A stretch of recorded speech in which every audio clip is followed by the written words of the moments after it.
Yeah,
I just wanna run it up. Kind of check or something. I've been really in the field, let up, yeah.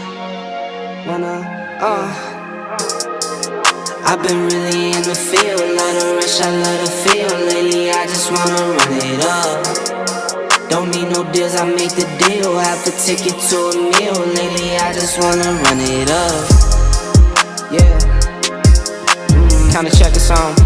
Lately, I just wanna run it up. Count that too, count it up, count it up. Lately, I just wanna run it up. Need them ones, I need them fives, need them tens, I need that change to the safe, got blues inside. Greens and pinks, it's all the same. I still save and roll my change. Take some losses when I play, charge it to the game. I'm with L, yeah, I'm with T Black, I'm with Reverend now. I'm with Bay, yeah, I'm with. What's good, people? This your boy Cole with Cole's Cowboys, and I got a special show for y'all. I got my boy Jtuck in the building, King DV, and JC Sports Talk. We're gonna go ahead and break down some good off-season talk, man. You know, it's a little hype now, especially in Dallas land. We finally got some news, bro. We excited to break it out to you. How y'all doing, man? God damn, I'm jealous of goddamn Cowboys, man. Look, I'm just gonna say that out front, man. F y'all, and y'all doing y'all thing. It is what it is, man. Let's get it. Hey, it is what it is, man. Hey man. As they say, it ain't no fun when the rabbit got the gun, man. So I remember this time last year, I did a show with JC. I think it was the first show that we did. And I had to sit back and watch him make all these moves in the off season and everything. I had to kind of shut up. But now it's my turn to talk a little bit. You know what I'm saying? Oh, yeah, we got a lot to talk a little bit. Man, how you doing, DV, man? You good, bro? You good, man? First things first, Cole. Thanks for having me. Second thing, that was a long intro of nonsense. But, I need to upgrade it. I guess we got some players. I mean, it's going to be enemies. You got to put both teams on. I don't want to see that.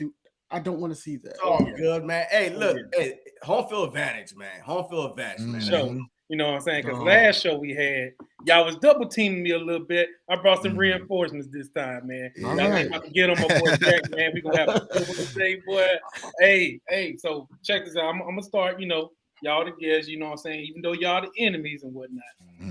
Let's talk about y'all moves, man. Let's talk about free agency, that super team y'all had. The offense is good. Great. You know what I'm saying? But that defense, man, I mean, y'all kind of deflated a little bit. I want to know, how do y'all feel about the moves? Do you believe in Howie Roseman? Do you believe in the coaching staff? What do you think that Howie's going to do with that defense? Look, first of all, how you call it a super team when we only literally added 3 players? Hargrave was there 2-3 years ago. Everybody was there. We added one guy on the defensive line, Hassan Reddick, and completely changed that defensive line. We added one guy in the secondary, and Bradbury, and then Kaiser White, and then, of course, 4 guys? You know what I mean? Chauncey Gardner. But that dude was playing nickel. He was a slot corner. Nobody saw this coming. You know what I mean? One of the best safeties and the NFL. So, I mean, this whole super team thing to me was just pieces.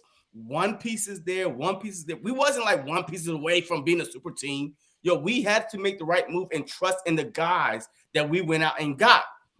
Yo, Kaiser White had a 1-year deal. 1-year deal. Nobody wanted him. Chauncey Gardner. Yo, this dude was what? He was traded for 4th and 5th. You know what I mean? Like the Saints, because they could not work on a contract. So like nobody saw him being this good. Is it really the player that we got or the whole complete team? So the whole super team thing, our offense was good. I mean, we all knew. I say great. Better. I say great, man. I mean, go ahead and stick your chest out a little bit, man. It wasn't the number one scoring offense, so I can't say great. There's always room for improvement, right? Yeah. Hey, if you say great, that means that's it. You done. You reach the mountaintop. It was good enough, right, to be top 3 scoring offense in the NFL. Yeah. But everybody thinking that we went all in and we wasted draft picks and big money. No, these were small moves that came complete together when you had your whole core intact already from the year before. You know what I mean? So, look, as far as Harry Roseman go this season, it ain't over. It ain't over, Dallas. I know y'all looking good over here. Yo, the Super Bowl trophy is already up. Las Vegas. We did it. After 30 years, we finally reached the top. But guess what? It's not over because we kept Bradbury, we kept Slade. You know what I mean? Our linebacker core is a little shaky, but Kobe Dean, he need his time to shine. So our safety position, old Blankenship, you know what I mean? Hey, he plays solid, but we still need another guy back there with them. But overall, I'm confident that we still the champs at the end of the day, and y'all gotta come beat us. The champs of what? Oh, come on, man. The champs. All right. You know what? We the champs. The division. The division. Champs. Oh, okay, got you. There we go. Ain't no division. That's too small. We're champs of the NFC. All right. Yeah. Okay. Hey, do your thing, bro. Do your thing. I'm gonna go about this another way, man. Thanks, Cole, for giving us our props. Finally, man, you called us a super team. You weren't a super team, but you called. I'm gonna take it with a grain of salt. You know what I'm saying? So, but overall, man, I just think that all the guys that we lost could be replaced. They could be replaced, and that's the beauty of it. The only person that I'm heartbroken about is Hargrave. Honestly, that's the only true person. I'm like TJ could be replaced. We don't know what this guy that we just got. We don't know what he can do, but we know that he played all 17 games and he led the team in tackles. And he had 1 interception, 11 tackles for loss. So we don't know what he could do. And then also we did get the Saints safety basically to possibly start or just for a rotational piece. We don't know, because the draft is still coming up. Then when we got CJ Gardner-Johnson, that was in August. So who knows? Who knows what it is? But we're good over here. I'm not gonna say anything about Super Bowl, but what I'm going to say is, like I told you on Twitter, it's not going to be a sweep, bro. That's all I'm saying. I'm claiming a sweep, bro. Okay. You know what I'm saying? I'm drinking that Kool-Aid. The sweep is coming, man. I'm gonna hold on to it. If I gotta eat crow, I'm gonna eat crow. I don't care, man. I'm putting it up. I'm hitting me core right now, by the way. Hey, you know what I'm saying? Let's address that elephant in the room about your boy CJ Gardner-Johnson. I mean, I just gotta know. How do y'all? I got a different take on that. How do y'all feel? Go ahead. Yeah, okay, I'll go first. So at first, I'm just like any other real Eagles fan that's not sitting there trying to troll players that's on Twitter. I said, look, he chose his health, and take care of his family and things like that. Can't be mad at that one. But then he started to like troll us a little bit, and say, y'all switching up on us or on me. Basically, you was just my friend and things like that. it's not everybody, bro. Like, you know, you got your money. You basically said that the Detroit Lions defense is better than the Eagles defense of last year, which is stupid. I don't know what kind of drink he had before that press conference, but you know, I just want him to get his money. That's all. You know, get his money, and you know, you don't know what to believe at the end of the day. You know, you don't know what to believe if the Eagles gave him that deal of three year, 24 million, or if he basically, you know, just said, look, I just want to test out free agency. So we don't know what's true or not. You know, the only thing we know is true is what his management put out on Twitter. So, you know, it is what it is, though, at the end of the day with him. I hope that he Dennis Schroeder himself, honestly. That's the pettiness in me. And it is what it is. But look, hey, look, the whole CJ thing, man, to me is stupid. Number one, 99% of Eagle fans, or probably the NFL, did not know who CJ was before he came to the Philadelphia Eagles. Wow, right? Maybe Malcolm Jenkins, to me, trained CJ to be who he is. You know what I mean? Right now, because when he was with the Saints, I'm telling you right now, he even credited Malcolm Jenkins, you know what I mean, for his leadership. And just making him that dog. But CJ always had a mouth.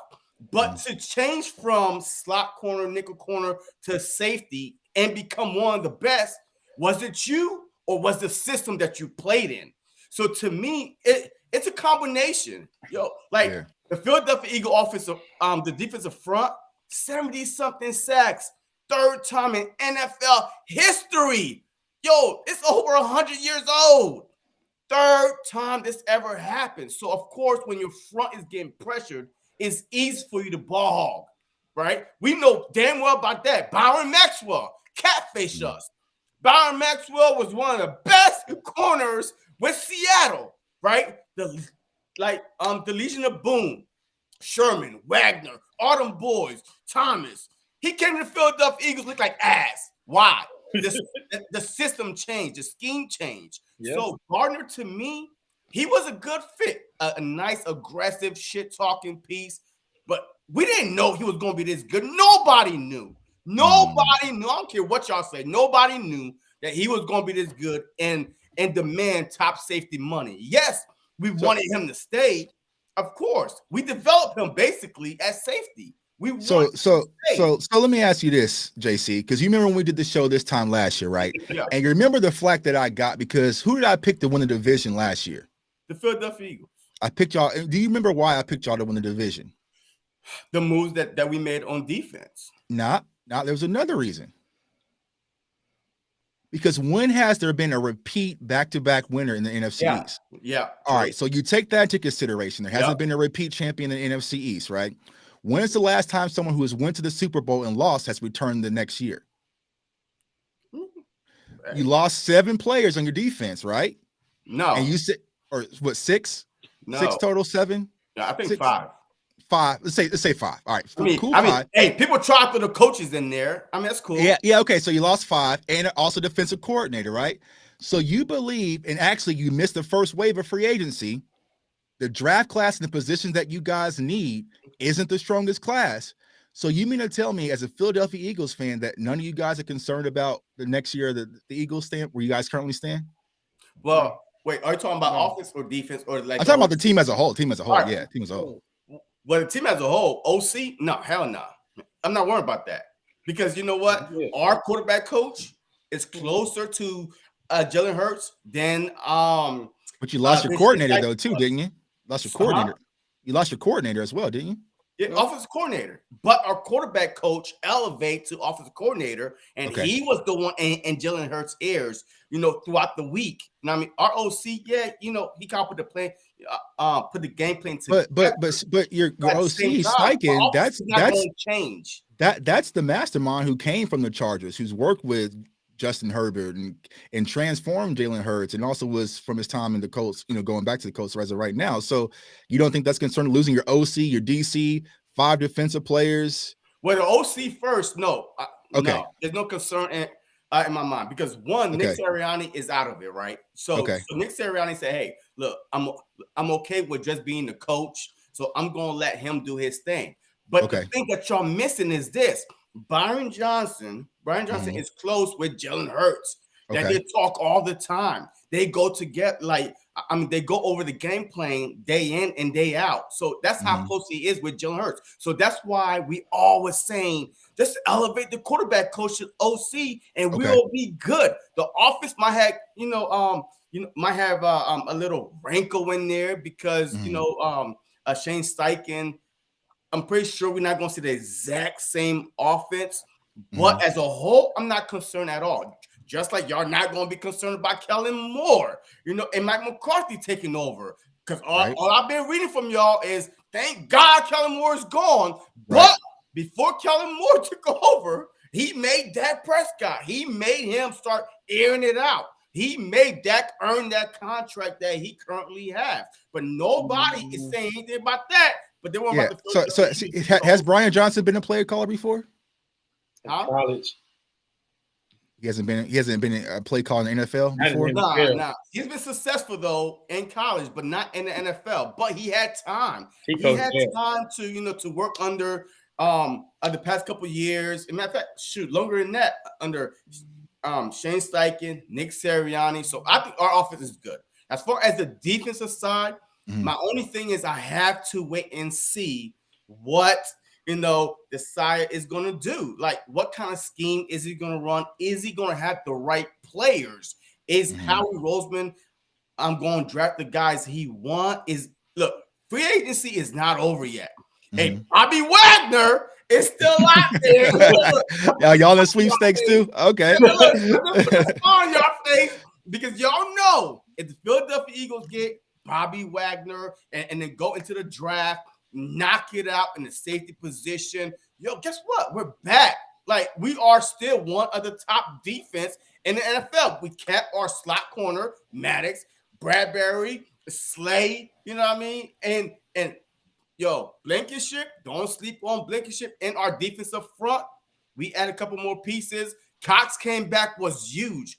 I told myself we cannot afford to lose Hargrave and Cox. If one of them leaves, somebody has to stay, to at least for depth, but still to keep that continuity together. BG coming back was huge. I mean, we are in good place, man. But outside looking in, oh my God, Eagles lost all these guys, but the replacement was in place.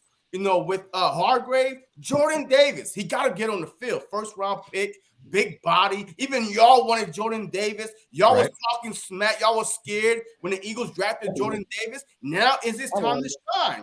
If Milton Williams, this is going to be his third year. This dude is a baller. We got to see what these young guys are. So you're relying on a lot of young, unproven guys, right? What you mean unproven? I mean, this is second, third year. That's what I'm saying. They're unproven. They're unproven at this point, right? Hey, Milton Williams had, that's what I'm saying. 4 sacks That's last a bad argument. Like, that wasn't a bad argument. He said Jordan Davis. He said Milton Williams. Yep. N'Kobe Dean. Like, they haven't got many reps, so they're unproven at this point, right? So how do you get proven? Well, so you're relying on these guys to take a leap going into the season, right? They're unproven. You drafted them for, bro. You drafted him 3 years ago. Milton Williams was drafted 3 years ago. Yeah, okay. This is Okay, yeah. So I'm saying, so who's above him? So I'm saying you're relying on unproven guys to step in and fill the void for your defense. For let's just say yes, we are. Right? Look, I'm proving to you, but we've seen them on the field because you don't watch the Eagles game. So because you don't see them play, that means they are, unproven to you. But we watched the Eagles game. I'm telling you right now, Milton Williams is a double-digit sack guy. Even Brandon Graham, his rookie year, said he could play edge because that's how physical he is. He might be a little small, but I'm telling you, this dude is a country strong mother effer. So, look, with all that being said, yes, we are relying on our backups. Yeah. That was, younger guys to come in and step in and fill the void. In rotation. And you also relying on a new system. Y'all was used to the Jonathan Gannon system. The coach that y'all really wanted to be gone. Now y'all gotta have the side coming in. Y'all don't know his philosophy. He may be the type of guy just like Gannon. Have these guys sit back, in coverage instead of blitzing. So I mean, do you think he's that type of aggressive guy? I haven't really watched too many Bear games. I don't know how. I know they had a pretty good defense, of course. He was coaching Robert Quinn when he had like what 18 sacks. So he may be aggressive. Do you know? I don't know really much about the guy. Look, just based off what I read and seen on tape and stuff like that, he was solid with the Bears without the talent that the Philadelphia Eagles have right now. So, I mean, just like Jonathan Gannon was solid last year, but we're always screaming, what are you doing? What kind of system are you running until he got Hassan Reddick, Bradbury, and then you saw a completely different team. Yeah. But technically, you added 4 players on a 11-man defense that was already there. Only 4 players got added on, and bam, the Philadelphia Eagles was one of the top, the number 1 defense, at one point in the season. So I feel like we just need to wait and see how the draft goes, how free agency goes. Yeah. So if we want to talk up to this point, the grades, that's fine, but I cannot predict, like August and July, no, we can't, because there's too many talented players still left out there, and Howie Roseman will find a way to get it done. He tasted before. He knows what the expectation is. So he knows that for a fact. He even told Kelsey when Kelsey signed on dot line, yo, Vegas, baby, Vegas. I like so tell me, it's not a GM that's not thinking long term. He's going all in, but he's trying to be strategic about it. Yeah. Well, you know what I'm saying? To circle this thing, back to the good side, the Cowboys, y'all signed. Let's talk about the Cowboys. You know what I'm saying? Y'all signed for cute, but as far as what I've been seeing, I have to say this. I had to literally wake up this morning and make sure that I wasn't just dreaming of the stuff that's been going on, because we're not used to this type of stuff, man. Like, we be real hard on our front office. We basically, we are spoiled right now. We're trying to get back what was owed to us last Christmas. You know what I'm saying? This Christmas, we got all our presents and we want more. You know what I'm saying? It wasn't enough. We didn't get, that big, video, we didn't get the PS5. They just gave us the damn video games and the remote control. You know what I'm saying? So here he is. We re-signing, key points of our guys, filling in those holes. You know what I'm saying? We're making trades, smart trades at that. We're not throwing away, first round picks, getting fleeced. Like we acquired Stephon Gilmore. I wanted D-Hop. I ain't gonna lie, I wanted D-Hop. I wanted, because I've always been a big fan of him. He got them hands, bro. You know what I'm saying? It's been a season when he didn't even drop a pass. That's that type of stuff I want on my team. But we got Brandon Cooks, and we even finessed his deal. Like, we only paying how much? What, $6 million? $6 million now? We restructured yesterday or last night. You know what I'm saying? And I just like the moves that they're making. It seems like they're actually like, hey, I don't know if Jerry and Stephen Jones in the office or Mike McCarthy and Dan Quinn locked them off and shipped them, down somewhere in the yard. I don't know what's going on, but they are making moves that I haven't seen in a long time. Jtuck, how you feeling, man? What's on your mind? I mean, next question. Then you could go into it. So that means, all right. So I'm going to. I know where you're going. What is the difference between this year? So far, I mean, there's more moves to come, but so far this offseason than 2 years ago, when y'all was breaking records on offense, top, Dak is, Cowboys record, CD Lamb 1,000 yards, and then Diggs, Micah Parsons. Y'all had the whole offense set, the defense. I mean, NFL records. So what's the difference between a couple years ago than this upcoming season?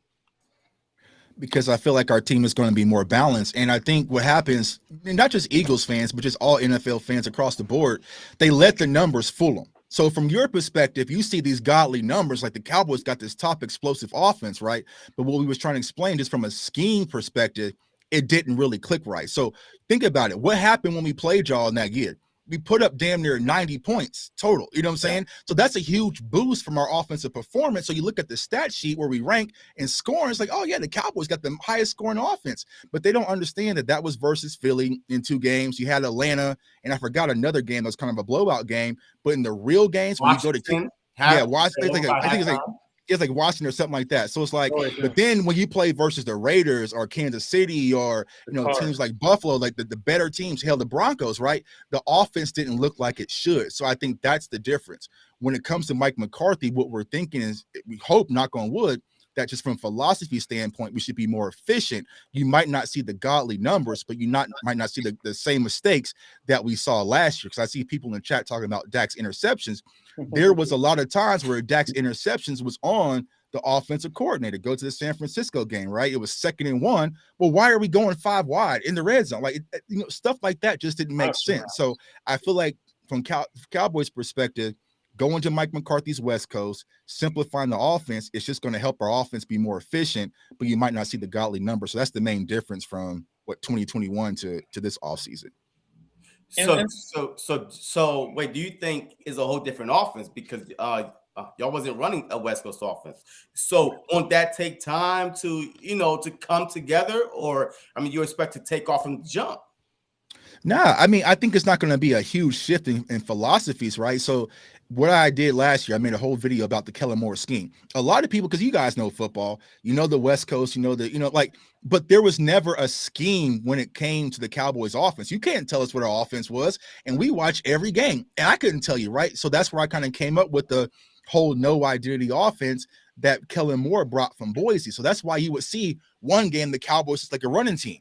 Next game, look at passing team. Next game, we're going power foot. Like it was all over the place. You saw it in spurts. And so what the no identity offense really was is doing a lot of things good, but never that one thing great. And I feel like right now, what Mike McCarthy is going to do is going to simplify things where it's like, know what?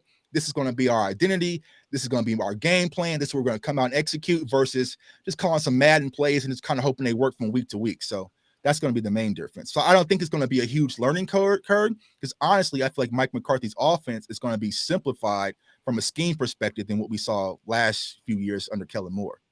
But see, that's even worse though. Like, in my opinion, because as offensive coordinator, you have to look at the defense and say, hey, what do they do well? And then you try to, counter that. So Kellen Moore, to me, he was unpredictable. Well, let me ask you this: what did we do well? What did we do well?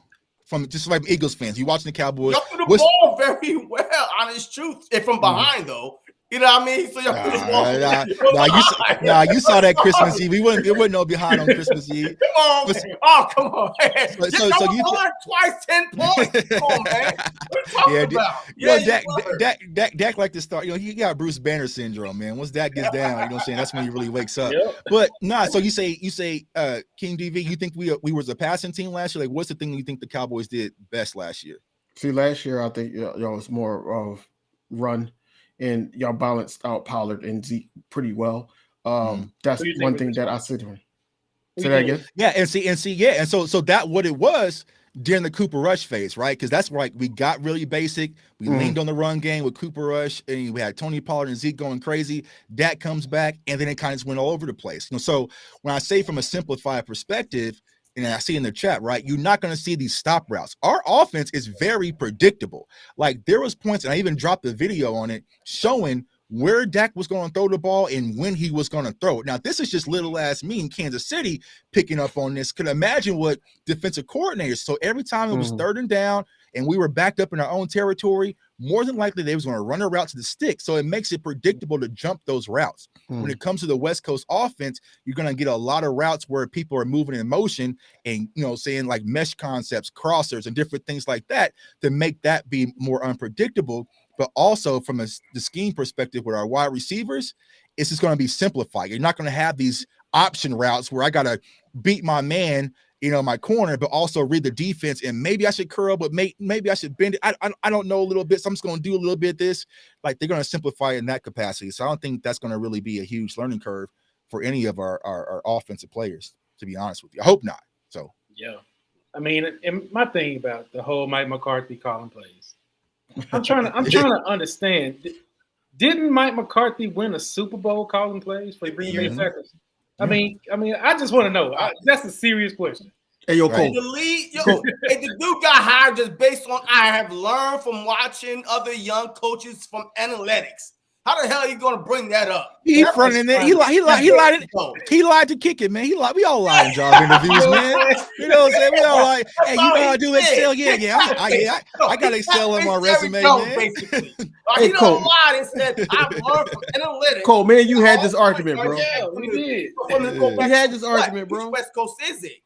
Is it way back when Aaron Rodgers, his first few years? Or which West Coast is it? Nah, it morphs. Because like Kansas City, right? They run the West Coast offense under Andy Reid that he brought from Philadelphia. Then you have Eric Bieniemy. He came in and just remixed and kind of updated a little bit. So I think that's the same thing that's going to happen with Mike McCarthy. You bring in Schottenheimer. He's going to have his same principles, but he's going to have some like new flavor, new wrinkles to it. And he's going to carry some of the stuff, some of the terminology over from Kellen Moore as well. But there's one thing, right? So Mike McCarthy said, and this is why I kind of caught on with the whole rift between Mike McCarthy and Kellen Moore. He said when he was in Green Bay and also when he's in San Francisco that he had a specific play sheet just to get his playmakers involved. So he had a whole play sheet just for Jerry Rice, right? Kellen Moore never had that. So for like CeeDee Lamb, he's going to have a whole sheet like, know what? We need to get CeeDee Lamb involved. We going to go here. You know what I'm saying? So those are the things that we're looking for from Cowboys perspective to be excited about because we never got to see that, under Kellen Moore. Like the San Francisco game, not this past season, but the season prior, we were all sitting back like, bro, why are you going to toss Amari Cooper the ball 2 times in the playoff game? Like, give him the ball, But that was the reason why Kellen Moore's offense was focused on matchups versus I just got my player. He's better than your player. You guys had A.J. Brown. No matter what, I'm going to A.J. Brown. I don't give a damn what the coverage is, right? We just never got that under Kellen Moore. So I think that's going to change under Mike McCarthy. Okay. We hope. You know what I'm saying? Hey, look, you hoping it's gonna change. But look, I don't know, man. Like Mike McCarthy to me, he's not the same, man. The fire is not there. What I saw in Green Bay, I'm telling you, I watched a lot of Green Bay games, and I guess he trusted the quarterback more. Aaron Rodgers, Brett Favre. So I don't know how much trust he's going to have. So here's what happened with Mike McCarthy, right? He lied to kick in his interview. He got the job. Jerry and Stephen Jones said, you know what? You can pick your entire staff from top to bottom. I don't care what you do. But this guy right here, he is going to stay and he is going to call plays. Now, we all know Mike McCarthy's a quarterback coach and he's a play caller, right? So he was cut from the knees when it comes to his offense. A lot of this stuff we saw was just Kellen Moore because his manager was saying that's the guy in charge of. So there's some cases where Mike McCarthy kind of sit back and like, this is y'all man. All right, let it happen. Now it cost us, you know what I'm saying? So I think that's going to be a difference. But Mike McCarthy's had almost 2 years away from play calling. I think he's going to have that fire to kind of earn his, you know what I'm saying, his seat back. And I feel like he is. So are you okay with Dak Prescott playing like Jalen Hurts, but not as much running, but less passing and just handing the ball off? I mean, yeah, I think so. I mean, you want to be smart, you know what I'm saying? Like, I don't feel like you need for any quarterback besides maybe Pat Mahomes. And they don't even, like here in Kansas City, they don't want Pat Mahomes throwing 40 times. Now, if they need to take the top off, they can take the top off. And so, people have this whole idea when it comes to like Jalen Hurts and Dak Prescott and other quarterbacks that being a game manager is like it's huge knock, like to downplay. Like, hell no, bro. Like, if you imagine a game and you just taking quick passes to Devontae Smith and AJ Brown and they just cutting up, they just do that. Like, why overcomplicate things? You know what I'm saying? So I feel like when it comes to Dak Prescott, they wanted him to be too much. They had too much. He was doing too much at the line of scrimmage, too much overthinking. Your wide receiver core wasn't fully built up because you had Noah Brown and Dennis Houston and me out there. Like, it's just too much to put on a wide receiver's shoulders. So, like, simplify it. You know what? Just toss a quick screen to Tony Pollard, get him out in space. And when we had Cooper Rush out there, that's what it was. Cooper Rush wasn't slanging the ball all over the place or making 1,000 audibles at the line of scrimmage. I'm going to hand it to Zeke. I'm going to hand it to Pollard. And if that don't work, I'm going to get the CD. And my job is done. So, yeah, that'd be perfectly fine for Dak Prescott. But of course, what are the media going to say? Dink and Dak. He ain't, but it always comes with the territory. Man, you said a lot there, man. I agree. I do agree, though.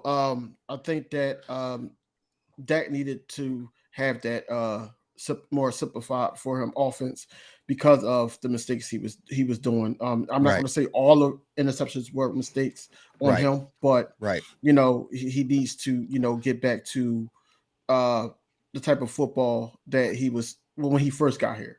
You know, when he first got in the league, and that's what I think that's where it's going to go to. But you know, I don't know. I'm be honest. I don't know how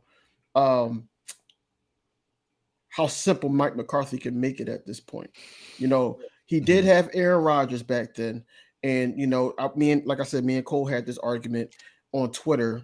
I said, well, Aaron Rodgers basically was calling like audibles. He was doing certain things. He wasn't just going with the playbook of Mike McCarthy. Mike McCarthy did call the plays, but you know, now it's just like a whole different type of like generation. Whereas though that the game is a lot quicker. Everything happens, and they gotta have that trust. You know, I don't know how, you know more than me about how the Cowboys and Kellen Moore and Dak Prescott's relationship.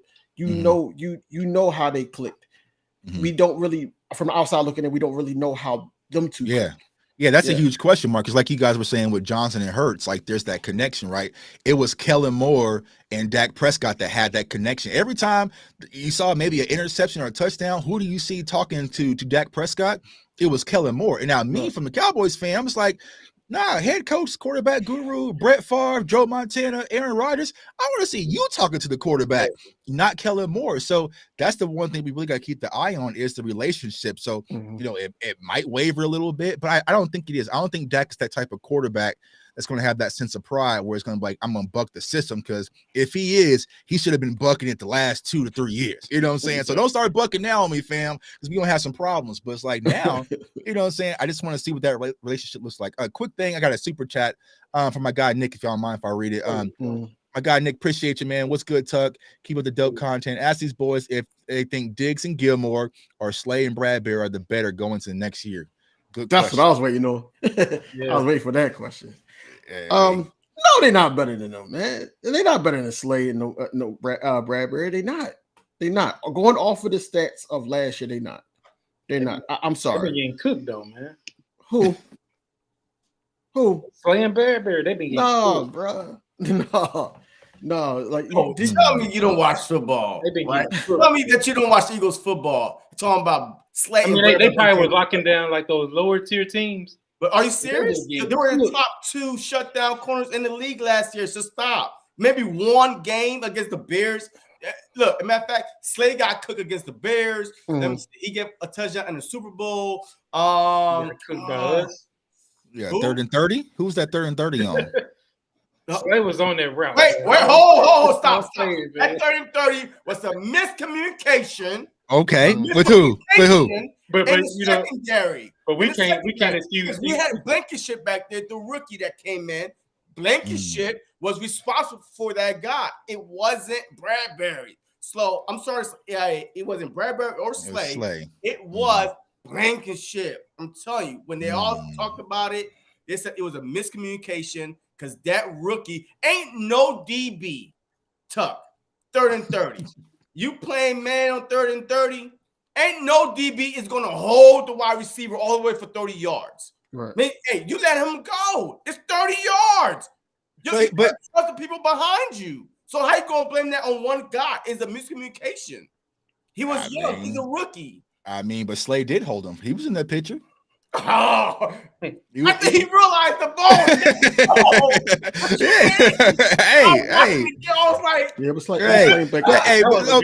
Hold on. But did I get any miscommunication sympathy when y'all was always bombing on Trayvon Diggs? That's what I'm about to say, man. If you in the photo, you in the photo. The only time we bomb on him is on that double move stuff when he actually jumped and then boom, it gone. But at the end of the day, he had 11 INTs. That's the only time that's why we talk trash, because you keep bringing that up. That brings up 5 INTs. That ain't something you should bring up, though? That ain't something you want to bring up? Those 11 interceptions? I mean, yeah, you want to bring it up at the same time. It's like, yo, like when it matters, just like y'all just said, yes, we got the stats to prove that, you know, from last year that we are the better cornerback duo. But at the same time, what do you do in like pivotal moments?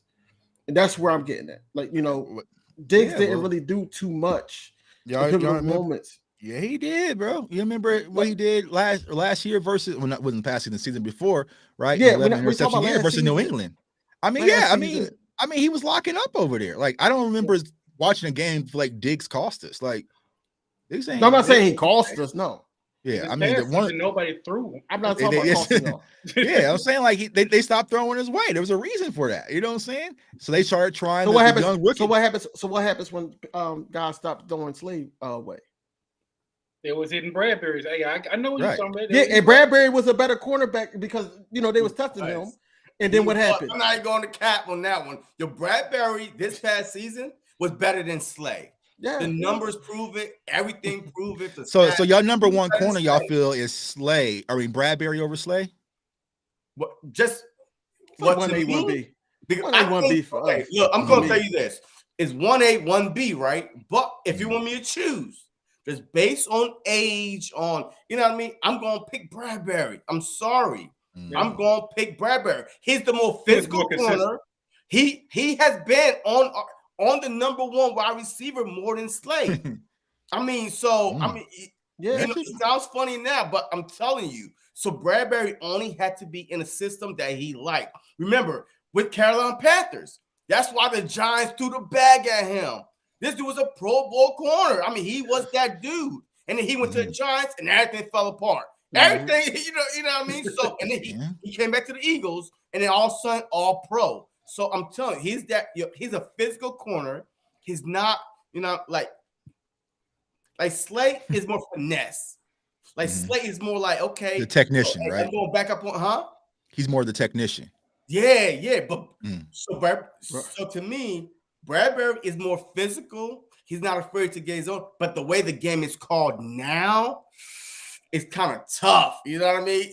You might as well have Slay right now because the way the game is called now, the minute you speak with somebody is a flag. So, but I still rather have Bradbury.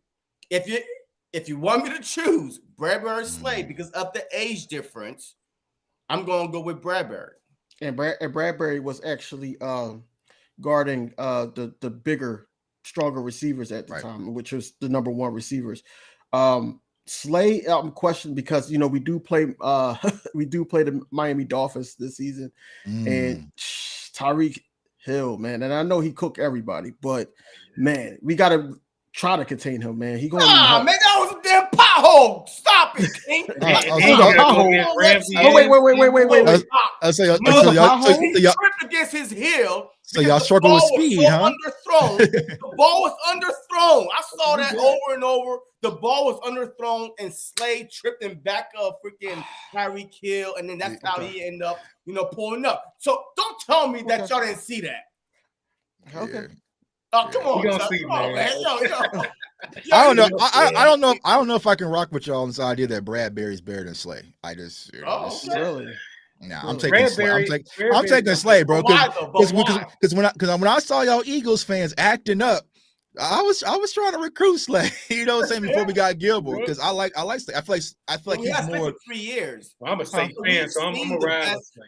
We've seen Slay for 3 years. I mean, I understand, but last year you cannot tell me just watching the eye test.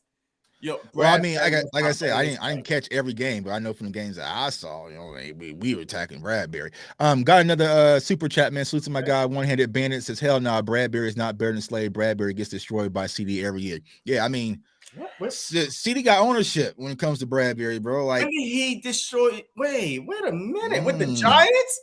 I don't want to hear nothing about the Giants. But we did it on y'all team too. Against Bradbury? Are you sure? Did you watch the game? When y'all was in Dallas. CD in the slot. In Dallas. We still got Bradbury. Bro. I wish I had the clip. You want to see it? I'll see it. He was in the slot. He didn't play the slot the entire game. That got hurt. He didn't play the slot. He didn't play the slot the entire game, bro. Oh God. CD didn't play the slot the entire game. All right. It's okay to take L. CD took the first half. The second half, go check CD stats. Hey, I'm telling you right now, I promise you. Yeah. Go check CD stats the second half. The first half, this dude cooked Well, I mean, in the spot. But the second Dak- half, he went outside. He got Dak, shut down. Dak was in surgery mode, so everybody was getting a All little that piece trash of talk that. y'all was saying about Dak, bro. He had to come alive. Well, Dak threw that first stupid interception and said, yeah. "All right, now," he said, "Now I'm pissed off, bro." He said, "Let me see here." Hey, bro, that was a good week, man. I enjoyed that week. It was Look, I'm just going off of last year with Bradbury and Slay because I watched all the games. And just based off last year only, I think you would find it split or maybe slightly leaning towards Bradbury because of his age and the and the stats that he put up this year. I'm sorry. Mm-hmm. But if we was to choose, our secondary against y'all, I got the Dallas Cowboys off. Of course you got them, man. You know what I'm saying? I mean, wow, I don't even see. Well, he said secondary though. He said secondary. I'm not talking about. Yeah, of course, because we're incomplete right now. Of course, it's going to make no sense. They got no damn safety. You know what I mean? Y'all might as well get Jalen Mills, man. Hell no. Y'all bringing the green goblet back. You know what I'm saying? No. Hey, you know what? No, he get shot. He get messed up on double moves too. We don't need him. Yeah, get him. Yeah. Nah, right now our secondary is not complete, but we do have the three main guys: Bradbury, Maddox, and Slay. I put those three guys against anybody in the league, and I guarantee you that they will be at least top 3 in the whole league. I'm not talking about the NFC. I'm talking about the whole NFL. Bradbury, Slay, and Maddox against any 3 DBs. I'm putting up. Look, I promise you that. And you're doing that over Stephon Gilmore. Oh, continue. Don't stop there. I said 3 guys. You said 1. Continue. Oh, well, I mean, you don't want to do the 3 because I can do Stephon Gilmore, Trayvon Diggs, and Deron Bland. How many interceptions did Deron Bland have last year? Somebody That's even unfair. I was keeping Bland out of it. But see, we want to go on. So are we going off last year? And then you want to toss in. I can toss in Malik Hooker. I can toss in Jaron Curse. I can toss in Donovan Wilson. Like it can get secondary. No. I'm talking about secondary. I said I was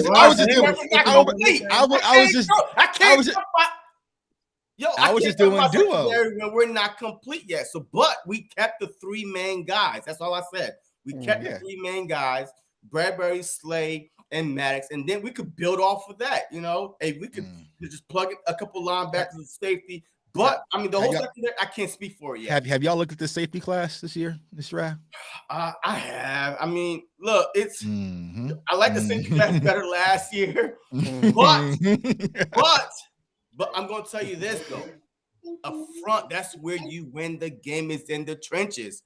Even when we messed up, Eagles versus Cowboys, we wasn't even worried about the secondary. We was worried about the trenches. You get pressure on the quarterback. I don't care who you are, Joe Montana, Dak Prescott, Brian Leaf, whatever his name is. It doesn't matter. They're gonna, they're gonna start seeing ghosts. They're just gonna start being out of character. Yeah. So to me, it's in the trenches. Last year, 70-something sacks. It was our defense up front that got to the quarterback. If you was holding the ball, you were on your back. And it was easy for our secondary to jump some routes. You saw Slay, Bradbury, even Chauncey Gardner. They jumped some routes just because our defensive front was getting at the quarterback. So if we built in the trenches, you probably could put a mediocre safety back there. Chauncey Gardner, he never played safety. All of a sudden, he won top safety money. You know what I mean? That's what I'm talking about. He won top safety money because of what? It wasn't him solely. It was a defensive front. Like Michael Parsons says, it's the defense. Yep, it's the system. Nah, he said that part. Stop. I'm not gonna let you slip that in there. Nah. He said that for Jalen Hurts. Nah, but I'm telling you, it starts in the trenches, man. It does. I agree. That y'all will be look with Fowler. He coming back with Parson, with Law. Look, y'all front is solid, but the thing is this: do y'all have the depth, the rotation to keep the same intensity first quarter, second quarter, third quarter, and fourth quarter? We did, and that's what made us so successful. So now y'all have the same intensity, the same depth. Yeah, we have more depth than we have last year, and we got a whole nother draft class coming up here that's gonna get spooky, bro. Like that's the fun, bro.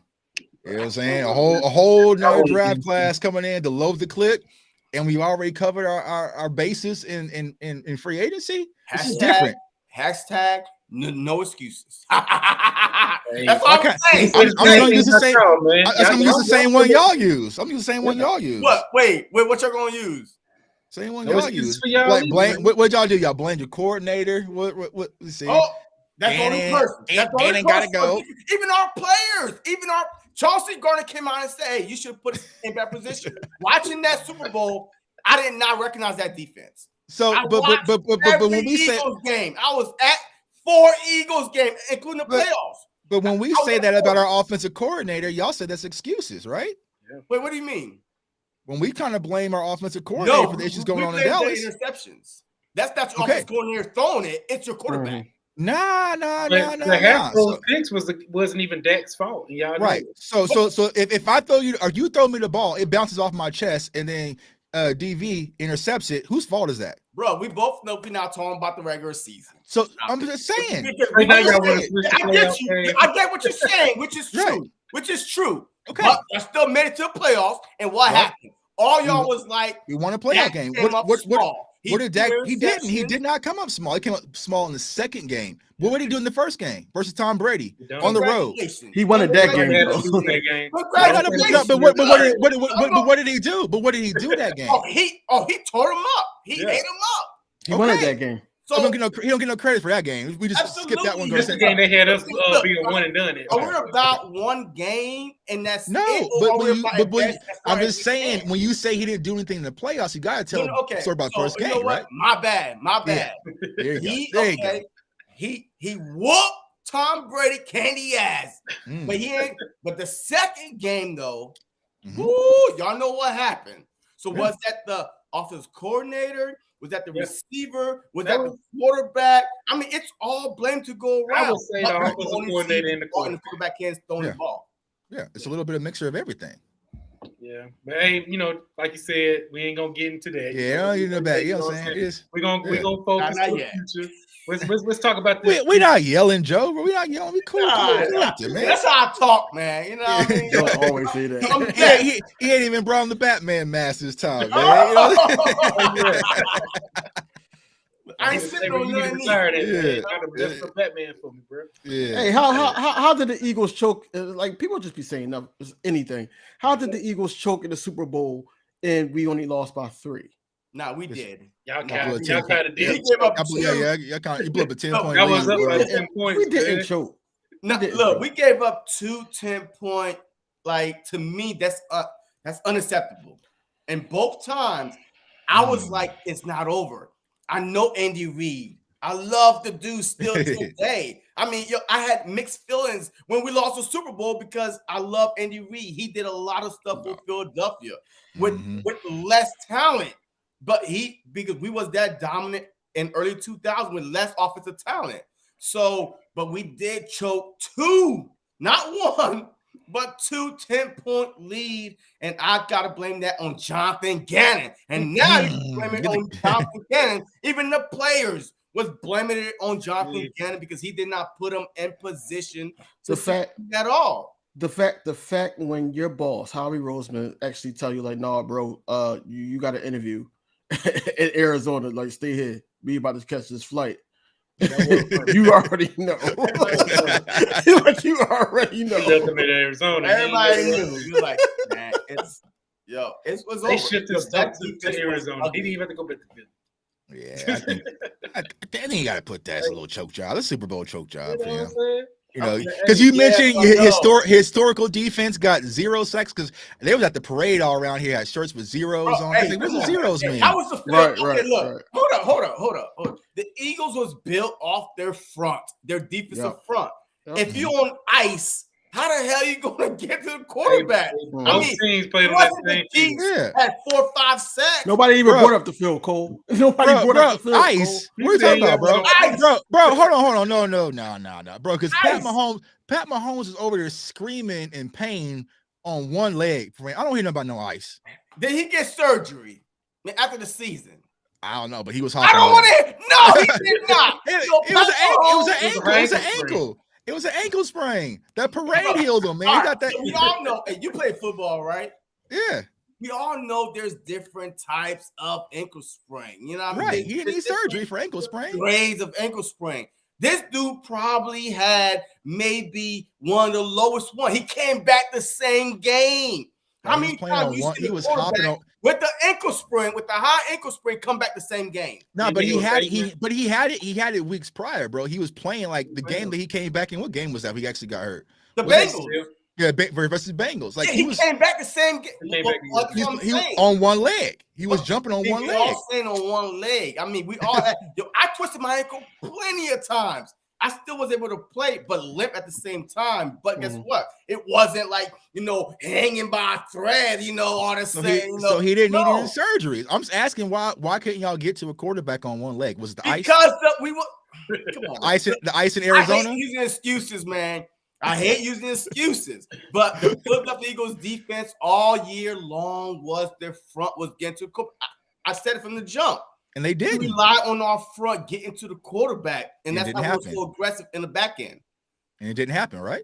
It didn't happen because we were slipping and sliding everywhere. No, I can't agree with you on that, GC, because bro. We both teams are playing on the field, man. We can't talk about slipping. Okay, bro. how many sacks the Chiefs get? Because it doesn't even matter about that. Is relevant. If the Chiefs was getting 4 or 5 sacks and the Eagles got 0. See, you flipped it. I'm talking about what we couldn't do. We was playing on skates on the defense. What we couldn't do. We couldn't do. That offense did what they needed to do. I mean, that offensive line, I'm sorry, to hold us. Yep. Regardless if it was just sitting on us like the dude did Reddick or anything like that, they did what they needed to do to make sure that we didn't. No, I'm saying their old lineman, I forgot his name, but he Orlando Brown. Yeah, he sat on Reddick, so he couldn't get back up. He did little things. They did little things. How did Reddick get down there? He slipped. Did you watch the game? I did watch the game, bro. And you should know Reddick slipped and then he jumped his fat ass on him. So basically we lost it. We lost in the trenches because it was slippery. We could not get black to ice. the Black ice got us. Black ice. Okay, bro. Yo, we was on black ice. Now, look, all right. This is black ice in Arizona, man. The ice in Arizona. Look, wait. Indoor. Come on, stop it. The field was bad. The field was bad. We all seen that. At the time, I'm not using that excuse because guess what? Y'all play outdoors. Y'all outdoor team. Same field, right? We both y'all outdoor team, man. Y'all should be used to those kind of conditions. Yeah, that is true. We can't use the paint, bro. Hey, we're sitting on paint. But this ain't no windstorm, you know what I mean? I feel you, man. When y'all played Jacksonville in the rain. Y'all played Jacksonville in the rain. Y'all didn't have. All right, with all said and done, we lost because we wasn't aggressive enough on defense, and the Kansas City Chiefs was. Yeah. Hey, but we can pivot off there. I know that's painful for y'all to reminisce. Let's talk about this draft, man. Like, you know what I'm saying? The draft, like, what y'all eye on? Me, I'm not even gonna front. I ain't no big draft guy. Half these folks in college, you know what I'm saying? I know few, but who y'all got y'all eye on? JC, I hear a lot of Bijan Robinson news. He came to Philadelphia last. Yeah, let's talk about that because y'all Eagles fans starting to listen to your boy Jtuck, man. No. Yeah. He got the draft. I don't know. Look, the only reason why this whole thing blew up was because he signed with Jalen Hurts' agent. All of a sudden, it's like, oh, Bijan the Philly is correct. All because he signed and then y'all were having he's literally having like a pre-draft interview today. Yes, he did, and that's the reason why he took the picture of the him landing in Philadelphia, all that good stuff. That's the only reason why it's picked up so much steam. And who told you about that pick first? That idea first? Look. Come on, JC. Keep it real. Who brought the idea? Yeah, okay. Look, you did. But look, I'm gonna say what I keep on saying. I don't know why Eagle fans expect Harry Roseman to Eagles deviate. fans, I look out for y'all, man. I look out for y'all. Look, the Eagles are not drafting a running back in round 1. They have never. Explain to me why not? Why not? Why wouldn't you go with Bijan Robinson? He's their best player available. Wait, is it me or Howie Roseman? Which one? I'm gonna get your thoughts on it first, and then we'll switch over to DV. Oh, if it's me, look, I'm all about the running back. You know what I mean? Bo Jackson fan over here. You know, Deion Sanders. I'm all about the running back, man. I believe a strong running game will take the pressure off your quarterback. And guess what? Your defense gets to rest. We saw it last year. But the Philadelphia Eagles, as long as I've been alive, has been a running back by committee. They always had 2, 3-headed monster from Westbrook, Barkhalter. I mean, they've always been that type of, that team. So me personally, I would draft him just because, one, I watch him play a little bit, not a lot, because I'm a Penn State fan. I'm a Big Ten fan. So my boy CJ should be number 1, but that's a whole different conversation. But yeah, so I'm a big fan of the running game. Yeah. But Howie Roseman, I'm tired of making fake mock draft. Last year, I exhausted. Oh, the Kobe Dean round 1. What's the other dude? A linebacker that we all wanted. Crap. Shoot, when they got hurt. What are you talking about? Man, big linebacker from UCLA, I think he was. UCLA. Floyd. Brendan Floyd. Mm-hmm. Or Brandon Lloyd. Devin Lloyd. Is it Devin Lloyd? Yeah, Lloyd. Yeah, he went to the Jaguars. Yeah, I think he get from Utah or UCLA. Yeah, Utah. So many mock draft. Nobody picked no Kobe Dean only because we didn't think he was going to be that low. So we exhausted everything, and year in and year out, we are dead wrong. Running back, 0 chance. Never drafted a first-round running back in Eagles history. Why start now? Howie Roseman believed that the game is win and lost in the trenches. He might go number 30, though, which is fine because we do have 2 first-round picks. But at number 10, I'm not looking at Bijan at all. If we do get him, I'm excited. I'm fist bumping. I'm taking shots. But I'm not going to set my hopes up high at all. Me personally, I think that the Philadelphia Eagles should go defensive line. If Jalen Carter, for some odd reason, I'm praying that all these rumors and, him being out of shape falls down to at least number 8. I believe that Howie Roseman might do a move to jump up and grab him at number 8. But as far as running back, wide receiver, tight end, hell no. The trenches is where the Philadelphia Eagles have always picked. Second round, running back, slash wide receiver. But as far as first round, it's ridiculous, in my opinion, that if you're an Eagle fan, that you really think, now, you set your expectation low, and if it goes up, okay, it's cool. You know what I mean? But I'm not going to, Bijan, he's coming to Philly. No. Defensive line, edge rusher is where I think that that the Philadelphia Eagles will go. Yeah. Oh, man. So I agree. I think it's going to be the defensive line.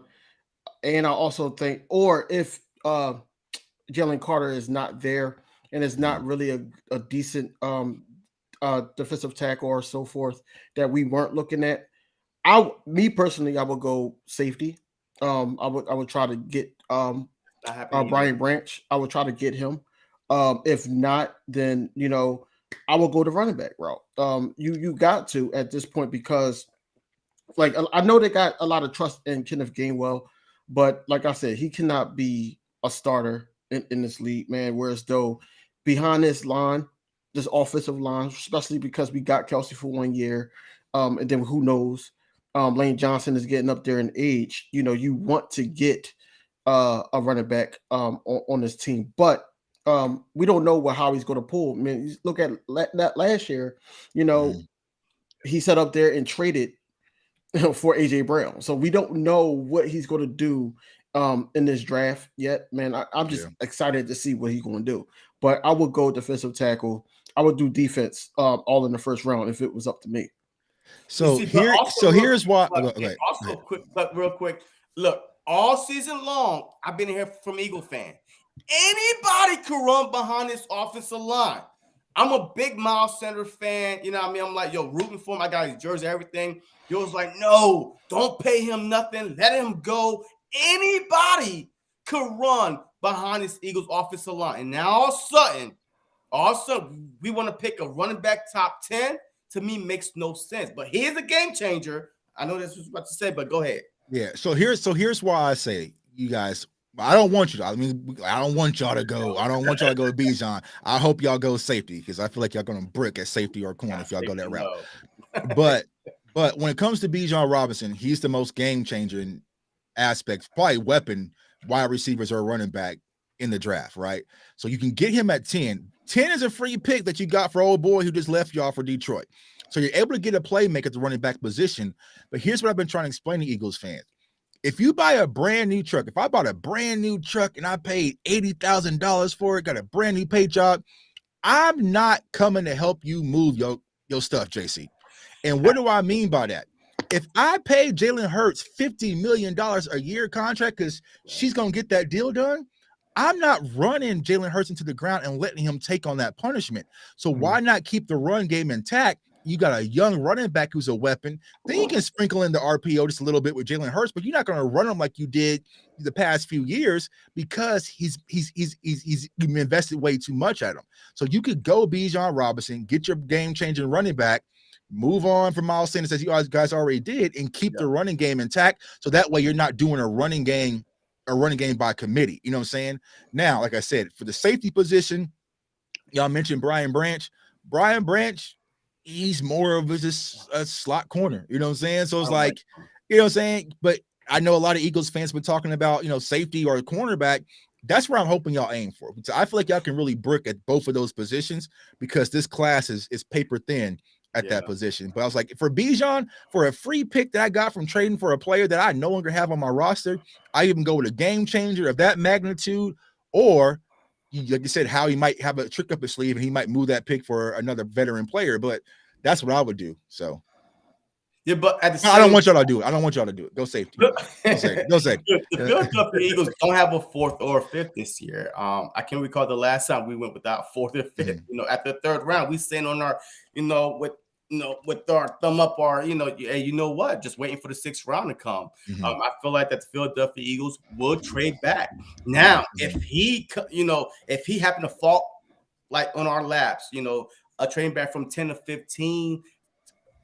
A 17 range, okay, cool. But a top 10 back to me, a lot of people might say, well, there's no difference. There is a difference there, and pay and everything. There is a difference, a top 10 back, from 11 and on. But also the Philadelphia Eagles, man, it doesn't matter who they have back there, man. They had Shady McCoy back there the first couple of years of his career. They wasn't using him as a single running back. It was a dual threat, running back by committee. And then they finally realized, and then he, I believe, won the rushing record like 1 year.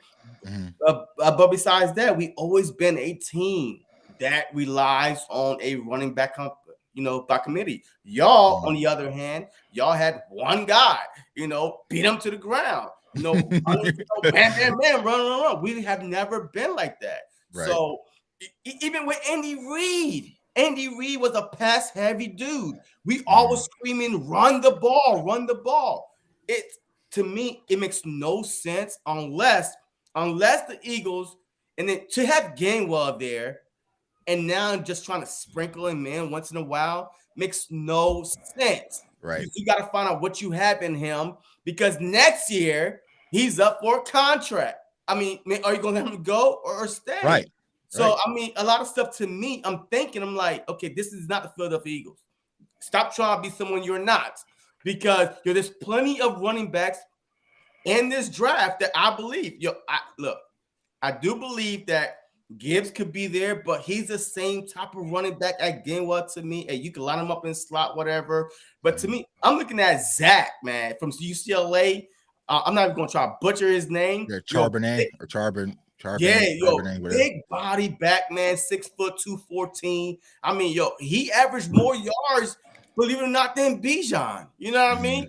Per carry. So this dude is a beast, and that's what we need. We have a small stack low back in Boston Scott and Gainwell. We need a game changer in the goal line. I'm tired of every year we saying we need a big back. We need a big back. Mm-hmm. So we want to get the same type of back that we already have. So that's why, to me, it makes no sense. If Bijan don't happen to be there at 15, because I'm trading down, I'm definitely comfortable with taking Zach late, in the 30, because now that's a change of pace type of back we have. Y'all better play defense though, because Lord knows if he falls to us. If he falls to us. First of all, I don't think he's gonna fall to us. He's falling at all. Y'all, he gonna be there, y'all. Why wouldn't the Bears get him? The Bears gonna get Jalen Carter. If Jalen Carter's sitting there, the Bears gonna swipe who they probably intend to get. No, they got Jalen Carter going to the Lions or the Seahawks possibly. Yeah, at the same time, I don't think that the Bears to me makes perfect sense. You got rid of Monty, right? You trying to put weapons around Justin Fields. You got him a big time, a semi-big time, a wide receiver, and DJ Moore. You know what I mean? A pretty good offensive line, maybe, but they have two picks in the second, round. So they could easily go back-to-back offensive line in the second round. But the first round, hey, look, if Bijan is there with Justin Fields, just like you saying with Jalen Hurts, why not think the same exact thing with the Bears? Because I would say because Justin Fields is younger, so he can take a lot more punishment for cheaper. You know what I'm saying? Because that's the thing, bro. If you best, like, I feel like Jalen Hurts is going to get 50 mil. You are not going to, because you saw what happened with the shoulder. You know what I'm saying? Like, you're not going to put him at risk to take punishment. So a lot of those goal line plays and, you know what I'm saying, that little push thing y'all normally do, you just can't, because you made too much of an investment. So why not get a running back? Now, whether that's Bijan or it's another running back, you're really going to want someone to come on there and take that punishment versus Jalen Hurts. So, that's, I just feel like Bijan might be the best option to really be a game changer, where you can really take that pressure off of Jalen Hurts and y'all can get scary. Like I said, I don't want it to happen. So, do whatever y'all got to do outside of that. So my only worry is this: wasting a pick at 10 that you're not going to use like that. Because why? You know what I mean? Because I can't recall since McCoy that one year he won the rushing title that we had one single back getting the dirty work, every down. We do not. I mean, this is where you have to know your team. You have to know, okay, they're not like that. They're not, and they're not Dallas. They're not the Giants with Saquon Barkley, a one back system. We are a running back by committee. And that's the only reason why I fear if we take him, are we going to use them correctly? If you're not, then stop wasting the damn pick. You know what I mean? Pick something else, Pick, a Carter if it's there, or pick somebody else in the trenches, an edge rusher, because Brandon Graham next year is done. So, of course, we're going to need that defensive line help. So, but all right, I'll chill. They were like, stop helping them. Stop helping. I'm like, all right, I'm done. No more help. No way. They said I can't help y'all no more, man. Y'all don't want y'all draft stuff. Sorry. No, I already told you that. I'm not going running back at 10. You know what I mean? Everybody else want running back at 10. I'm not going running back at 10. So that's my perspective. Y'all can go tight end. Y'all can go tight end team. How about that? No. I'm not going tight end. I'm going to stick to my draft board and the trenches. I won't even be mad if we go O-line, because hey, guess what? Cam Jurgens, he's our center. Just decide to come back. Guess what? He might walk away next year. And now with boom, you drafted, your right guard. So look, I'm fine with that. But do not waste a pick. That's the only thing I fear. You draft a guy, you better use them correctly, or that's a waste of a pick. I feel you. Go ahead and draft a safety. What's that name? What's that safety name? I forgot it. Who? Hey, Yeah. you know, I'm just I should go. You go get your Penn State guy, man. Jair Brown out of Penn State safety. That's There right. you Yeah, go. that's what I was talking about. Nah, There you if go. I'm going Penn. No. Yeah, let's go ahead and get your guy, man. Penn State. If I'm Go. going never Penn go State, wrong. man, I'm going They ain't Porter, gonna get man. him. I'm going Porter, Penn State. You know what I mean? Yo, if Right, I'm going right. Penn State, I'm going Joey Porter, man. Hey, I mean, Lord, y'all could have walked away from Bradbury and kept CJ, and then got you a corner. But Y'all could have got Joe Porter Jr. But then Like we keeper. would walk away from Slade too. Oh yeah. So like that's the thing, you know what I mean? But Slade and Bradbury coming back at least buy us 1 or 2 more years, at least at the DB position, and now you can fill everything else. And then, hey, maybe Porter slipped to the second round, and then bam, there you go. You grab Porter. Y'all can get Maybe banked. next year you could Yeah. cut somebody. Yeah, So bank's solid. there's a bunch of options. I I'm don't think we going should Porter get though. cornerback in the first round. We can't get no cornerback now since we brought those guys back. Yeah. I think cornerback's out the picture now, so Mhm. that's where I wanted y'all to go. Yeah, either Gonzalez or Porter. Yeah, boy. But Howie knows what y'all want us to do. He's like, you know what? Nah, we're gonna do it. And we That's the thing, man. Now we get to see if Howie's glass slipper fell off. Because me personally, as a Cowboys fan, I feel like Howie doesn't draft well. I feel like last year he knocked it out the park. I was like, God damn, what got into you? But did he really hit though? Did he really hit? Come on, Cole. I mean, yeah, that I ain't gonna. Oh, lie. you Like, were scared, bro. Yeah, I'm not gonna front y'all. Like I said, I was back there in the media room, and when I saw that the Cowboy or the Eagles drafted Jordan, the wall shook. I was like, God damn, what's going on? You know what I'm saying? Because that was after the AJ Brown thing. I'm just like, all right, bro. Like I had to sit up in my chair a little bit. You know what I'm saying? Yeah. So, but I feel like that might have just been a one-hit wonder, man. No. He might be Montel Jordan. We don't see this. No. Back-to-back years. Remember? Devontae Smith. Y'all bricked in that draft. Y'all bricked in the Devontae Smith draft. Hold on. Our top 3 picks was Devontae Smith, Dickerson, and Gainwell. So, but remember what happened that draft, though. Remember what we went from 6 to 12, back up to 10. We rolled. Yeah. So y'all went from 6 to y'all traded from 6 to 12, right? Yeah. So remember, if y'all would have been at 6, who would y'all have been in the range to get? No. Well, Chase was gone. Chase was gone, but y'all would have been in range to get Waddle. I mean. Well, the whole thing with Waddle and Smith was a toss-up to me because we didn't see Waddle's better than Smith, bro. I mean, bro, what? Man, he a burner, bro. Waddle is way scared than D. Smith, bro. No, absolutely not. Smith is a good route runner. He's a good route runner. But Waddle is a weapon, bro. It's a burner, bro. I can't. Nah. Yeah, bro. And he also would have been in range for picks too. Trophy winner. You know what I mean? Even though he was the third. He was hurt. You know the third. There was a reason why he was the third running back off the board. Actually, the fourth, if you want to count Pitts. There was a reason for that. Who? For D. Smith. Smith wasn't better than Chase by far. He wasn't better than Devontae Smith. I'm talking about Devontae Smith, right? He was the fourth. Third, you said running back. You confused us. No. Devontae Smith. Wide receiver. He was the third wide receiver off the board. There was a reason for that. Because of his size. His size. He was smaller. Everybody's okay. Yeah. But Devontae Smith played 2 years in the NFL. This dude is proving everybody wrong. He played in the SEC. This dude was getting hits after hits after hits. Heisman Trophy winner. And then everybody's scared of his size. He came in the NFL with something to prove. And so far, I'm knocking on wood, 2 years, no injury, and making people. And they were, but then would you turn around and do the very next year? What we gave him some help. You traded another first round draft pick to get a wide receiver. You wouldn't have to do that with Jamar Chase. Bro, wait, what? Yes, you would, because guess what? Okay, all right. So let me ask you this. So who's your wide receiver one?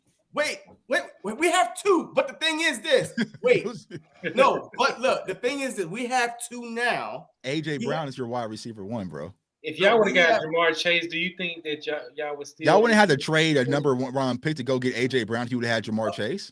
Wait, that's not the reason why we actually got AJ Brown. Every team knows that you take pressure off the other wide receiver. That's why y'all were talking all last year. CD had no help. CD got this guy. CD got Noah Brown, and then y'all try to get D-Hop. But y'all spent y'all spent a first round pick 3 years on the wide receiver position. It was a free first round pick. We had three last year. You did Rager, you did D. Smith, and then you gave a first round pick to get AJ Brown. So you spent a first round pick on D. Smith, but didn't feel like he's the one that can really carry the load. Because y'all had Quez Watkins, right? And Rager. And Jalen Rager. You know what I'm saying? That's Howie's fault once again. That's Howie's fault. Noah Brown is better than Jalen Rager. Mm-hmm. Nah, hell no. Yes, he is. Yes, he is. Yes, he is, bro. Where's Jalen Rager right now? I've not heard a peep from him. With the Vikings. He worked at the Acme. With the Vikings, bro. Noah Brown gonna be looking real simple in the tech. Hey, regardless if we traded last year for number 1 wide receiver, which was a free pick, by the way, because we had 3. We traded 1 away. We had 2. We got Davis and AJ Brown, right? So regardless if we traded or not, every team is trying to do the same thing. We were just ahead of the curve. I'm saying y'all hit last year. Number 1. Y'all hit last year. That's what I'm saying. Y'all hit last year. And then the year before, we hit 2 because Devontae Smith was. You taking you a Penn State guy. You a Penn State guy. So you taking Devontae Smith over Micah Parsons? Because I know y'all could have Parsons. Yeah, y'all could have. Y'all brag about him all the time. Well, look. First of all, the only reason why we did that was because we didn't think that Devontae Smith was going to fall that low. Come on, Cole. Nobody saw Devontae Smith falling past 7, 8. Who thought that J.C. Horn and all these DBs was going to be picked? Like ahead of time. Gonna get one. That was look, come on now. Yeah, it was a Michael Parsons to me, because I'm a Penn State fan. I watch him all the time, even though he didn't play that year. Mm-hmm. But I knew about Micah. So I had to watch Devontae Smith play. You know what I mean? Just watching him in the championship game where he was watching people. Watch him throughout the whole year. This dude was the real deal. So to me, Parsons, Smith, just based on what the Philadelphia Eagles need, Smith was the right route, and that's why Jerry Jones was comfortable. He was the right route because y'all needed a number 1 wide receiver at the time, right? Okay, and then the very next year, y'all had to trade to go get a number 1 wide receiver. That's what I'm saying. That would be like us drafting. We got him some help. It's not like we. AJ Brown is not just help, bro. AJ Brown is not just help. Like he's. So what you telling me is you mad, bro? You mad? No. I'm saying that you got. I'm saying that. And long story short, I can rely on Howie because I don't feel like Howie is that great in the draft. So we're going to see what he's really about this year. That's what I'm saying. That's what I'm saying. Yeah, we all agree on that. But the past couple of years, to me, the guys that he drafted are literally starting right now. Like just start this past year are key pieces to this team. So the past couple of drafts, he came out and said it. I'm not going to draft off our need no more. I'm going to draft off the best player available, and that's why he went for Jordan Davis, last year. So he leaned more towards his, you know what I mean? Because we had Hargrave, we had Cox, but he went for Jordan Davis, which hardly played this past year because he went off of best player available. So just based on what he said. So, you know what I mean? Yes, you're correct. We have stunk.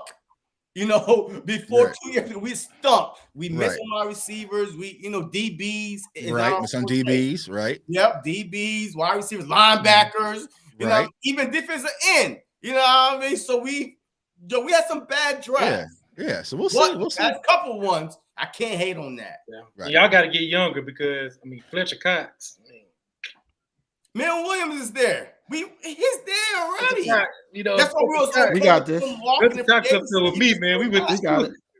We got it, bro. To school together, man. So that's how old Fletcher Cox is, right? Yo, we got players in place already. Milton Williams is ready to take over for Fletcher Cox. You know what I mean? So who started from your draft class last year? Nobody, right? On what? On both sides of the ball? Yeah, I'm trying to think. No, we was too deep last year. Nobody started. Yeah, so it was more of a death draft last year. Okay. Yeah, Okay, it was because they knew that, hey, free agency was going to hit them. Coming So up. that's why it was okay to draft those pieces. Yeah, And that's why I don't understand why everybody's saying, oh my God, the Eagles are done. Blah, blah, blah. What you mean? They drafted for this reason. Like, they didn't draft blind. They knew that Cox. Matter of fact, we let Cox go last year. And he came back. We let him go this year. He came back. So we was ready to move on from Fletch because we had the replacement in place. Hargrave, I thought that they would have resigned, but we could not lose both. And look, it is what it is. But Jordan Davis is a perfect replacement for Hargrave. He may not get 11 sacks off the break, you know what I mean? But look, it's a growing thing. You know what I mean? Like, he gonna learn how to get into his body, NFL type, game shape. And we'll be fine. Look, you take Hargrave 11 sacks away, we still lead the league in sacks. That's a scary part. And we still got all those guys. Unless the field is slippery. Yeah. I'm looking forward to seeing how y'all gonna be. I'm looking forward to seeing y'all puzzle, man, for real. Why did y'all speak about y'all pickup though? Like y'all just got somebody was today running back dude. Oh yeah, Rojo. Yeah, Ro Jones. Mm-hmm. Yeah. He's just the body. You know what I'm saying? He's just the body to kind of bring in veteran guy. Play here in Kansas City, played in Tampa, 2 Super Bowls. So that way, if something does happen, he can carry the load. Like I've been telling people, it's a 17-game season. You know what I'm saying? So you don't want to just be running Tony Pollard in the ground like JC said. Like you want to kind of have a spell back there that can do a little things, take some of the punishment. But I'm still confident, y'all, that the Cowboys will go running back in the draft. Now, where it remains to be unseen, but we'll see. So, but are y'all confident in Tony Pollard, the man coming off a broken leg, really, right? Dressed like a Dak Prescott, when he came off of his, but it wasn't as serious. But you saw how Dak Prescott was really shy about running. When he got back, I mean, are y'all afraid that Tony Pollard, and y'all did franchise tag him? Are y'all comfortable with him being RB1 from the jump, or you gonna try to work him in? I mean, it'll be a slow progress, but for me personally, I don't know how the Cowboys view Tony Pollard. Is he going to be our running back of the future, or was it something we just didn't want to, let him get to the open market? So it remains to be unseen. But like I said, I feel like the Cowboys are going to draft a running back so he doesn't have to rush back. You know what I'm saying? Week 1, week 2, week 3. You know what I'm saying? You don't need Tony Pollard taking on the bulk of the carry. So to get him fully healthy, and he's going to want to do that because he's on the franchise tag. He ain't going to come back 60%, 70% for nothing. So he's going to wait till he's 100% healthy. So for that reason is why I think the Cowboys should draft a running back and get a quality guy. You know what I'm saying? So we'll see. So do you think that they would take him off the tag and work out a deal? I don't know, man. If they do like that. Now, this is just me putting on my draft hat. Me personally, I would let Tony Pollard walk. Yeah, that's how I will let Tony Pollard walk this draft because this running back class is so damn deep. There's so many running backs that I can show people. And every time I show people a film break, I'm like, oh, he looks like Tony. He looks like Tony. I'm like, yeah, there's a lot that can really kind of speed running backs that can do a lot. Now, of course, it's unproven, you know what I'm saying? But I feel like for the most part, it's like you can get you a Tony Pollard-ish type running back for a whole lot cheaper. You know what I'm saying? So, but we'll see. Like I'm just tired of keep back in the cap too. Yeah, 10 million you can use elsewhere. You know what I'm saying? But they value Tony Pollard, but will he be a Cowboy after this year? I don't know. So yeah, the Texas A&M a running back. You know what I mean? Yeah, Devon A-Train, man. He's pretty good a replacement. Right. If y'all would go running back. Yeah. So it's Olympic track speed right there, man. You know what I'm saying? So it's like you got him, you got Deuce Vaughn, you got Tajay Spears. There's a lot of guys out there, Keaton Mitchell, that can just get ghosts. You know what I'm saying? So but they'll hold on to Pollard. But yeah, man. Hey, this has been real, man. I appreciate y'all coming out, man. I definitely love having this type of talk, man. I'm glad. Before you finish, hey, wait. Hey, so far, grade the NFC East free agency so far. Up to this point, ain't no future predictions. up to this point. So I'm going to start with Tuck. Come on, because I really want to hear. But go ahead. I mean, honestly, I would say Cowboys A, Giants A minus. And to be honest with y'all, I'm not even going front like I act on what y'all in Washington did. So it ain't been enough for me to even consider grading it. So no, I'll say this. I'll give you guys a B minus because he brought back Slade and also Bradbury. So I'll give you a B minus there. But I had no idea what the Commanders are doing or who they signed. So I ain't gonna sit here and lie. So what's good to my boy landlord from Alabama? What's up, my guy? What's up, my bro? Oh man, Cole, what's your who got in top? Okay, so of course we A plus man right now. Like, ooh, y'all done. You know what I'm saying? I'm confident, bro. Get something better. Y'all done. No way. I said I didn't give us an A plus because we're not done yet. We're not done yet. Yeah. When we drop that Bobby Wagner tweet, that's gonna give us some A pluses, man. Y'all better block me, man. That's gonna be scary, man. Y'all better block me, man. Yeah. Hey, I give the Eagles an A minus still because y'all retained a lot of players back. Y'all did get a lot of those players back. We'll see if they'll still have that same production on defense. You know what I'm saying? Giants, I like the moves they're making. Yeah. And I hate to always put the Commanders last, but they losing a lot of players over there in Washington.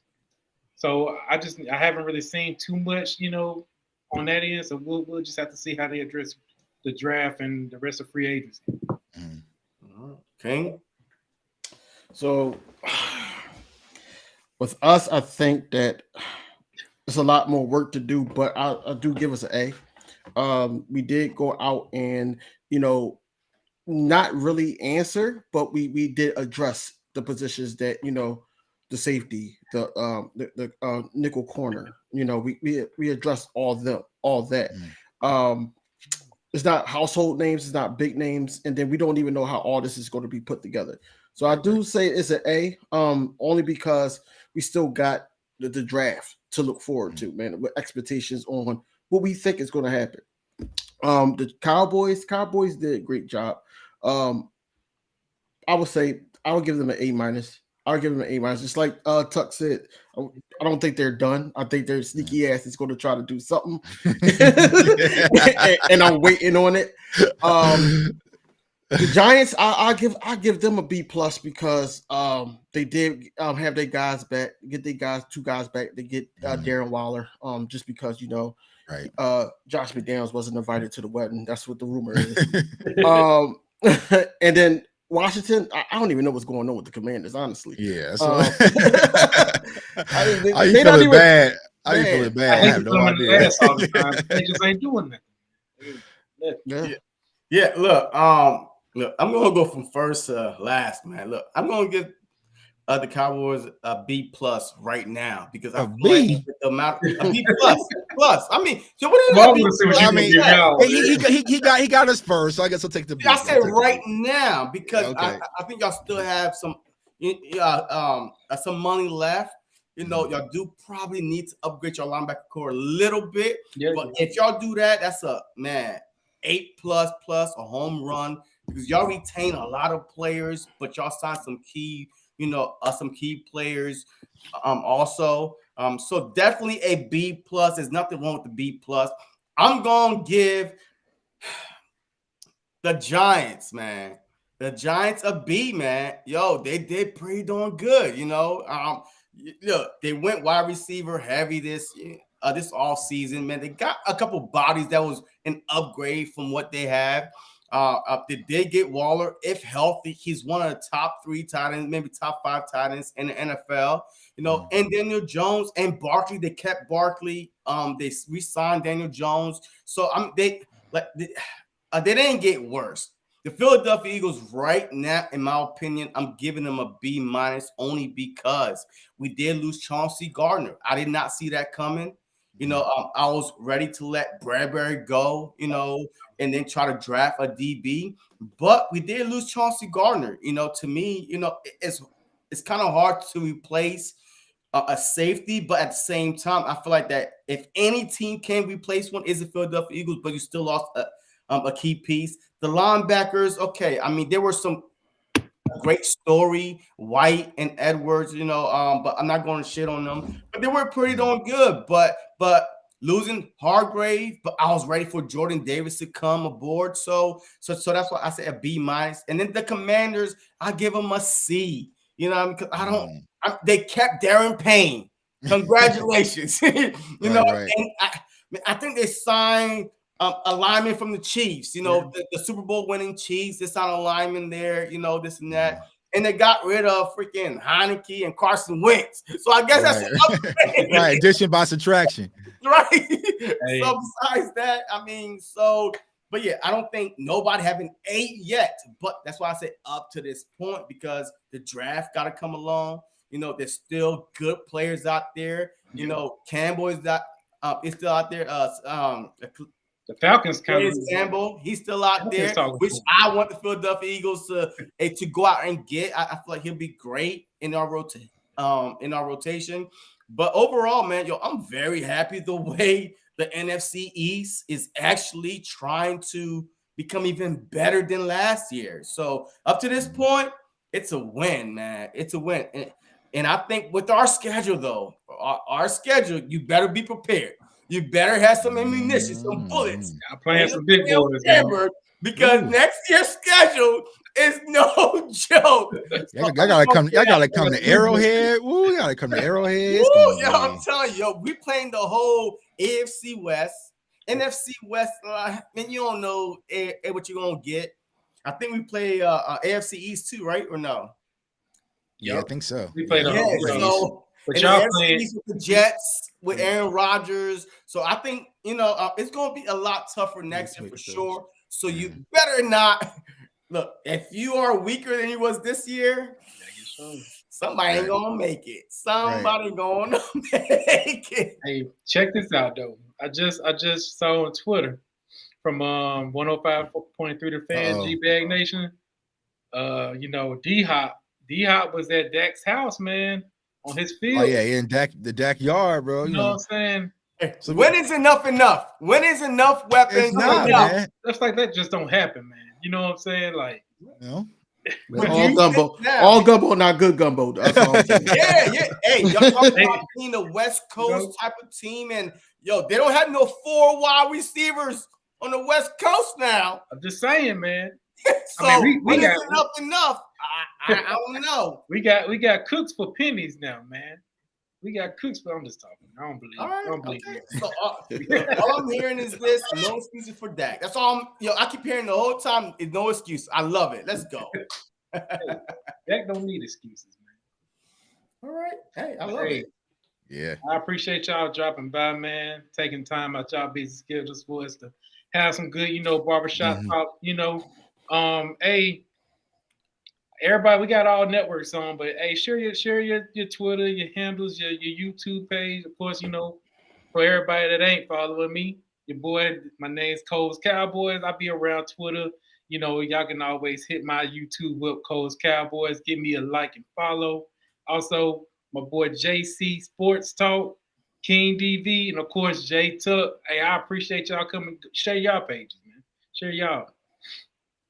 Yeah, man. I'll say something real quick, man, since we got everyone connected, man. I appreciate all of y'all, man. Like, and I know I kind of get this weird vibe that, I don't like Eagles content creators, man. I got respect, because if I didn't have respect for y'all, I wouldn't even be here right now. I've been on here for like 2 hours. Like, if I didn't like y'all, I wouldn't be smiling and talking to y'all, man. So I appreciate what y'all doing, man. But the most important aspect I love about it is that we just talk ball. You know what I'm saying? That's all I want is talk football. You know what I'm saying? So I appreciate the content, man. Y'all keep rocking. Cowboys fans, even though they got these ugly green ass hats on, go get them a follow, man, because when the Cowboys start kicking their ass this season, y'all need some people to go troll. So go over there and troll these people. All these Eagles fans come over to me. So go over to their channel, definitely check it out. And y'all know Cole Cowboys is my brother, man. Definitely check him out, man. But y'all can find me on all social media platforms at Jtuck151. My YouTube channel is CFO Sports. CFOsportstalk.com for the merch, man. But even if you're an Eagles fan and you don't like the Cowboys, man, we got tons of draft talk. So if y'all want to see how bad this safety class is, we got film sessions and all sorts of stuff, man, to really keep y'all educated. So I appreciate everyone. Thanks for having me on tonight. So man, they always say keep your enemies close to you, man. But with that being said, man, like, look, I like the debate. That's my cup of tea. I like the debate, friendly debate to the point where it's not getting too serious. Right. So Cowboys fans, they can come and follow me on King DV Sports. They can sit up there, tweet me at on Twitter. King DV Sports, all one word. Follow me on TikTok, all social media platforms. Really, King DV Sports. But just thanks for having me. Thanks for giving me this opportunity to share the light with you guys. So it's all respect at the end of the day.